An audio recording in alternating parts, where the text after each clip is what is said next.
ठीक है, चलो यहाँ पे ध्यान दो। हम लोग परमाणु की संरचना पढ़ रहे हैं और परमाणु की संरचना का ये लास्ट क्लास और फाइनल क्लास है, ठीक है। बाकी बच गया एक्सरसाइज का सॉल्यूशन, तो वो तुम लोग अगर कर लोगे तो बेहतर है, नहीं कर पाओगे तो उसका सॉल्यूशन भी दे दिया जाएगा, ठीक है। लेकिन सबसे पहले शुरू करते हैं और स्ट्रक्चर ऑफ द एटम, इसका जो हम इस आज से पहले क्लास किए थे उसमें हम लोग ये पढ़े थे कि समस्थानिक क्या होता है ना।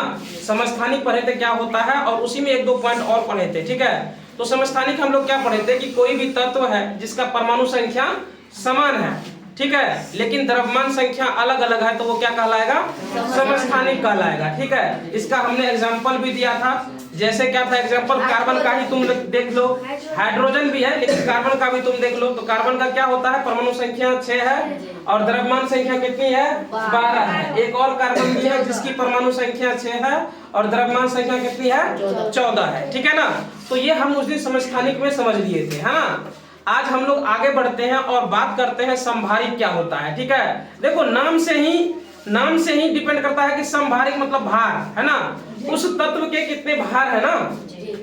तो इसका मतलब ये होता है, इसमें हम मोस्टली ये बात करने वाले हैं कि समभारिक में मतलब यानी कि भार समान होगा, यानी कि कहने का मतलब परमाणु का जो द्रव्यमान होगा वो क्या होगा, समान होगा, लेकिन जो परमाणु संख्या है वो क्या होगा, अलग अलग होगा। तो वही क्या हो जाएगा, समभारिक हो जाएगा। उसमें परमाणु संख्या समान था लेकिन परमाणु द्रव्यमान क्या था, अलग अलग था। लेकिन समभारिक में हम लोग ये बात करेंगे कि जिसका द्रव्यमान संख्या क्या हो, बराबर हो, लेकिन परमाणु संख्या अलग अलग हो, वो क्या कहलाएगा, समभारिक कहलाएगा, ठीक है।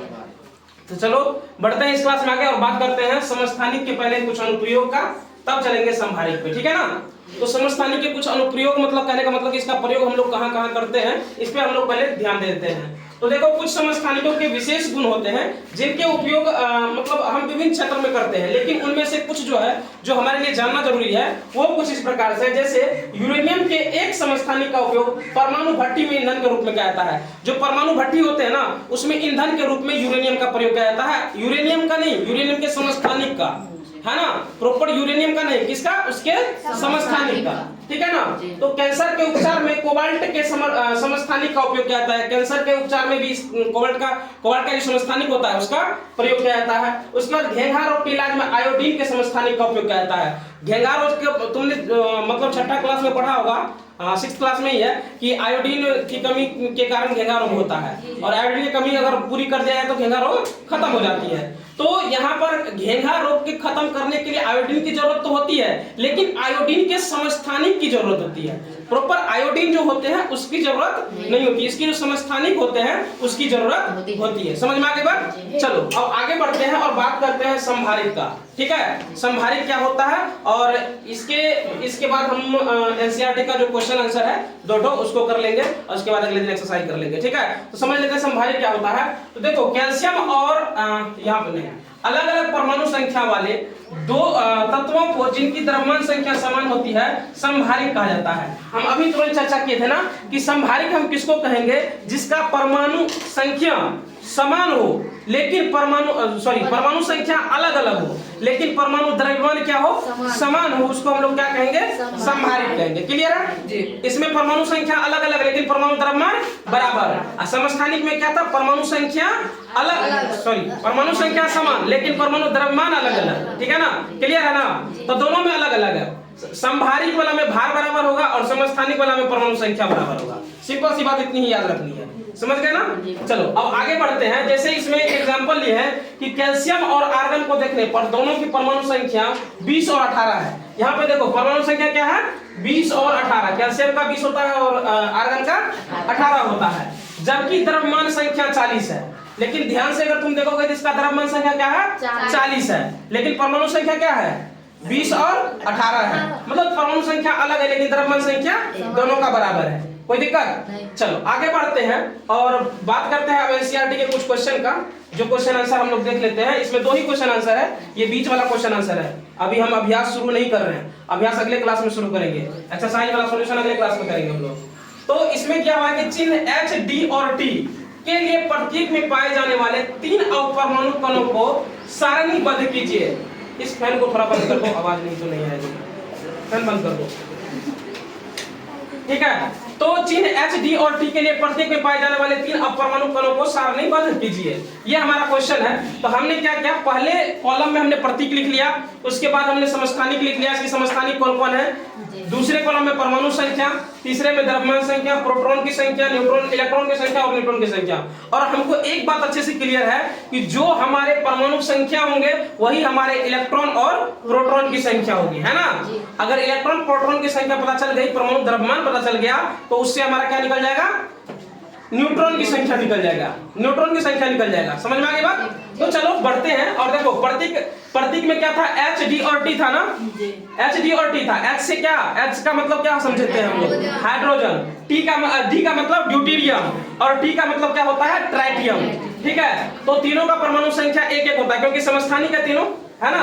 हाइड्रोजन का समस्थानिक है ना। और इसका जो द्रव्यमान संख्या है वो हाइड्रोजन का 1 होता है, ड्यूटेरियम का 2 होता है, ट्राइटियम का 3 होता है। लेकिन प्रोटॉन की संख्या क्या होगी, परमाणु संख्या के बराबर, तो सेम एक एक लिख दिए। उसके बाद इलेक्ट्रॉन की संख्या क्या होगी, सेम परमाणु संख्या के बराबर एक एक लिख दिए। अब न्यूट्रॉन की संख्या निकालने के लिए हम क्या किए, द्रव्यमान संख्या में से प्रोटॉन की संख्या को माइनस कर दिए, तो आ गया ये तुम्हारा 0, एक आ गया 1 और एक आ गया 2। समझ आ गया ना, मतलब हाइड्रोजन का 0 आ गया, उसके बाद ड्यूटेरियम का 1 आ गया और ट्राइटियम का 2 आ गया, है ना। ठीक है, यहाँ तक क्लियर है, एक क्वेश्चन क्लियर हो गया ना। अब चलो अगले क्वेश्चन पे चलते हैं और बात करते हैं अगला क्वेश्चन क्या कर रहा है। तो समस्थानिक और समभारिक के किसी एक युग्म का इलेक्ट्रॉनिक विन्यास लिखिए। मतलब किसी एक युग्म का कह रहा है इलेक्ट्रॉनिक विन्यास लिखने के लिए, लेकिन हमने दोनों का लिख करके बता दिया है। अब ध्यान से समझो कि कैसे लिखते हैं।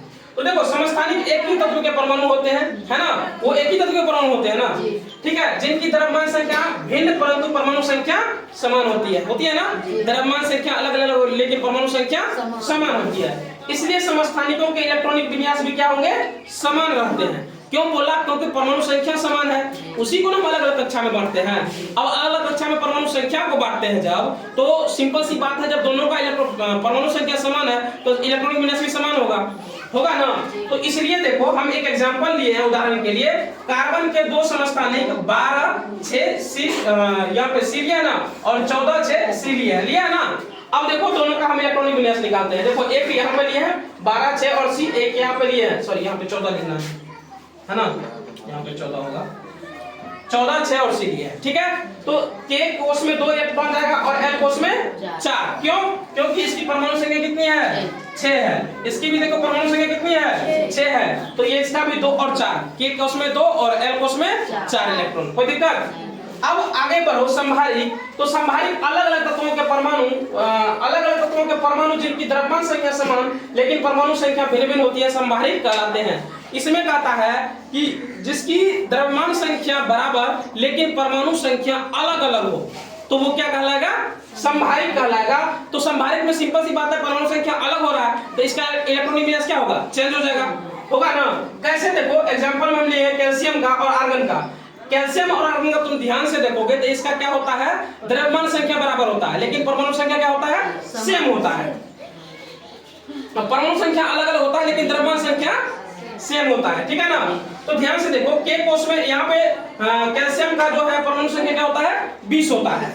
तो ध्यान से देखो के कोष में 2 इलेक्ट्रॉन जाएगा ना, एल कोष में 8, एम कोष में 8 और एन कोष में 2 इलेक्ट्रॉन जाएगा ना। अब उसी तरह आर्गन पे चलो, तो के कोष में 2, एल कोष में 8 और एम कोष में 8, यानी कि 8, 8, 16, 2, 18। यहाँ पे देखो 2, 8, 2, 10, 8, 18, 2, 20। इसका मतलब ये है कि इलेक्ट्रॉनिक विन्यास अलग अलग होगा दोनों का, है ना। जिसका द्रव्यमान यानी कि संभारिक का जो इलेक्ट्रॉनिक विन्यास है वो अलग अलग होगा लेकिन समस्थानिक का इलेक्ट्रॉनिक विन्यास क्या होगा, सेम होगा। यहाँ से ये बात तो हमें क्लियर हो गई क्लियर। तो उम्मीद है तुमको ये सारा क्वेश्चन समझ में आ गया है। अच्छा एक चीज और बताए थे कि जिसका लास्ट वाला अष्टक पूरा हो जाता है, मतलब पूरा पहले से रहता है, तो उसका जो है संयोजकता क्या होता है, 0 हो जाता है। ठीक है ना, तो ये बात याद होगी। ठीक है, तो यहाँ तक तुम्हें क्लियर हो गया होगा। यहाँ पर परमाणु की संरचना चैप्टर तुम्हारी खत्म हो गई है। ठीक है, अब बची एक्सरसाइज की सॉल्यूशन की बात, तो वो तुम लोग खुद करके आओगे। अगर नहीं बनेगा कम से कम इसमें बहुत सारे क्वेश्चंस हैं, ठीक है। तो कोशिश करना बनाने का, और जो बन गया वो अच्छी बात है, जो नहीं बनेगा उसको क्लास में हम लोग डिस्कस कर लेंगे, ठीक है। और नहीं तो कोशिश करेंगे एक से लेकर के जितना क्वेश्चन है सारा यहीं पे कवर कर लेंगे, ठीक है। फिलहाल आज के क्लास में इतना ही, अगले क्लास में हम आगे बात करेंगे, ठीक है। चलो।